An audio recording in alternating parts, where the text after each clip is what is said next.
The question is, could you be guilty of drink driving if you were not driving a vehicle?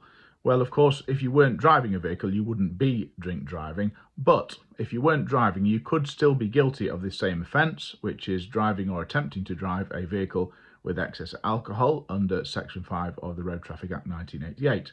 Now, the first way you could be guilty is if you were attempting to drive.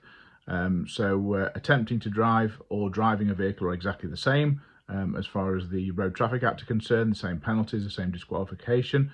And you could think of all sorts of ways that you might be attempting to drive. So a couple of examples might be you get into a vehicle with the keys, start the ignition, you're about to move off and somebody takes the keys away from you.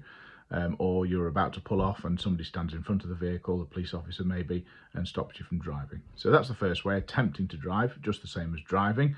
Another way you could be guilty is you could be guilty of assisting or encouraging somebody else to drive a vehicle with excess alcohol. Now, I have to say this is a technical possibility. I've never ever seen this come up, but if you were to assist somebody or encourage them to drink drive, then you could be guilty. So you might be encouraging somebody by giving them the keys and telling them to drive, or you could be encouraging them by being in the car with them, telling them to drive, telling them that they're okay to drive. Once again, it would be very difficult to prove, and I've never seen it happen in practice. But if you were guilty of that, then it's exactly the same offence with the same penalties.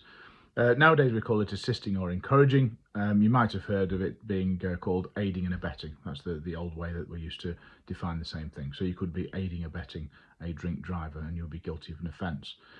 There is another scenario which is still an offence under Section 5 of the Road Traffic Act with a lesser penalty, and that will be an offence of being in charge of a vehicle with excess alcohol.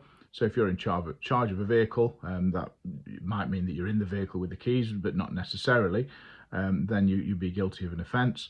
If you're guilty of that, then the maximum sentence for that is 3 months in prison. And also there is not a mandatory driving disqualification for that. So quite often people who are convicted of being in charge of a vehicle come away with penalty points rather than a ban.